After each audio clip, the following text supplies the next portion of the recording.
नमस्कार दोस्तों, कैसे हो? आशा करता हूं कि आप सभी ठीक हो। दोस्त, आज की कहानी है प्रभु श्री राम और माता सीता का विवाह।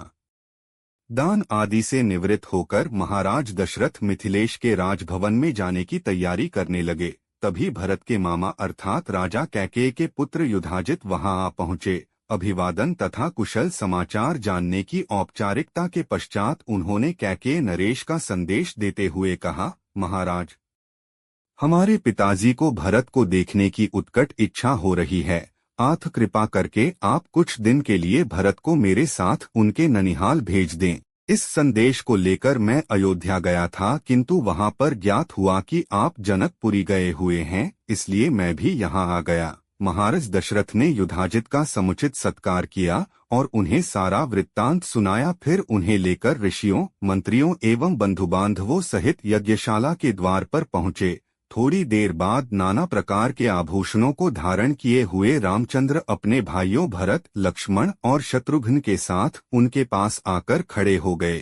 गुरु वशिष्ठ ने जनक के पास जाकर कहा, हे विदेहराज, महाराज दशरथ अपने पुत्रों के साथ अंदर आने की अनुमति चाहते हैं। इस पर महाराज जनक बोले, हे महर्षि, इस प्रकार अनुमति मांगकर वे मुझे क्यों लज्जित कर रहे हैं? वे अयोध्या के ही नहीं मिथिलापुरी के भी स्वामी हैं और मैं तो उनका अकिंचन दास हूँ। क्या कभी स्वामी अपने सेवक से आज्ञा मांगता है?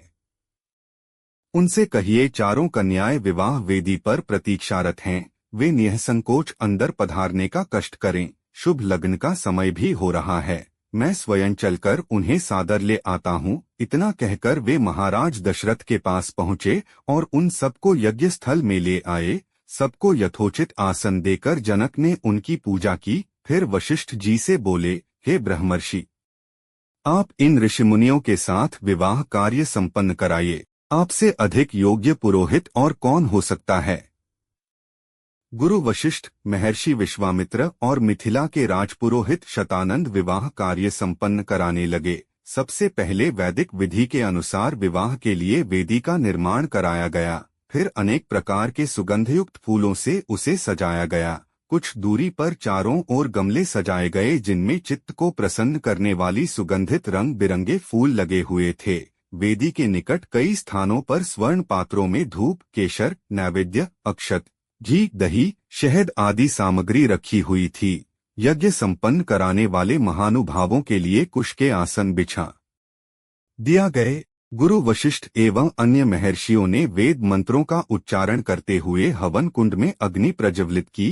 फिर वशिष्ठ जी के आदेश पर राजप्रासाद की महिलाओं ने जनक कुमारी सीता को लाकर यज्ञ वेदी के निकट खड़ा कर दिया। उस समय सीता जी का मुखमंडल प्रातःकालीन बाल रवि की भांति अनुपम सौंदर्य से देदीप्यमान हो रहा था।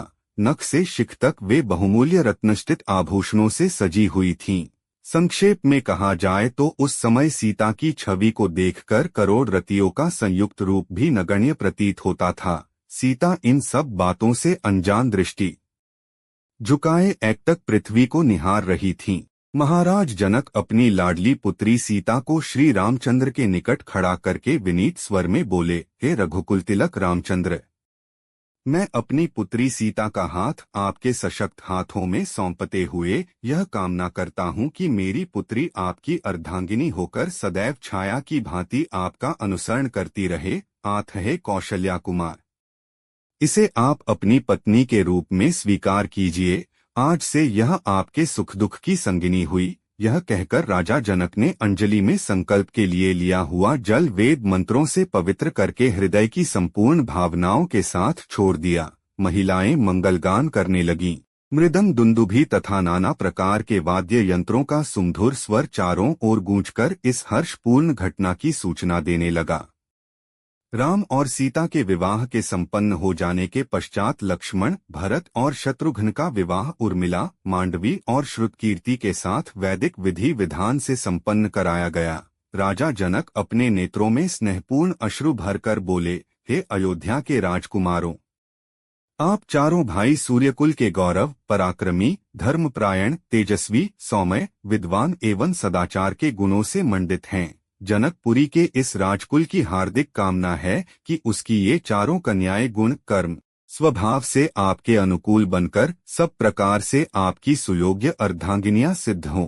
इसके पश्चात वशिष्ठ जी की आज्ञा से चारों राजकुमारों ने अपने अपनी नवविवाहित पत्नियों के साथ अग्नि की प्रदक्षिणा की। विवाह संपन्न होने के पश्चात महाराज दशरथ समस्त मंत्रियों, ऋषिमुनियों और सपत्नीक राजकुमारों के साथ अपने ठहरने के स्थान पर चले गए। जनकपुरी में रात्रि विश्राम करके प्रातःकाल मुनि विश्वामित्र विदा लेकर उत्तराखंड की ओर चले गए। महाराज जनक ने दहेज के रूप में असंख्य दास दासियां, हाथी, घोड़े, गौए, रत्नष्टित आभूषण, वस्त्र, बर्तन आदि नाना प्रकार की वस्तुएं देकर अयोध्यापति दशरथ को विदा किया और उन्हें पहुंचाने के लिए नगर के द्वार तक आए। वे हाथ जोड़कर बड़ी नम्रता के साथ बोले, हे राजन, मुझे सब प्रकार से अपना दास समझकर मुझ पर कृपा बनाए रखिए। मैं एक बार फिर आभार पूर्वक कहना चाहता हूं कि आपने मेरे कुल के साथ संबंध स्थापित करके मुझे गौरवान्वित किया है। मेरी कन्याएं आपकी आज्ञाकारिणी एवं दोनों कुलों का गौरव बढ़ाने वाली हों, यही मेरी मनोकामना है। फिर उन्होंने तथा कुशध्वज ने अश्रुपूर्ण नेत्रों से चारों कन्याओं को आशीर्वाद देते हुए विदा किया। दोस्तों, अगर आपको ये कहानी अच्छी लगी तो हमारे चैनल को सब्सक्राइब करें और बेल आइकन भी दबा दें। धन्यवाद।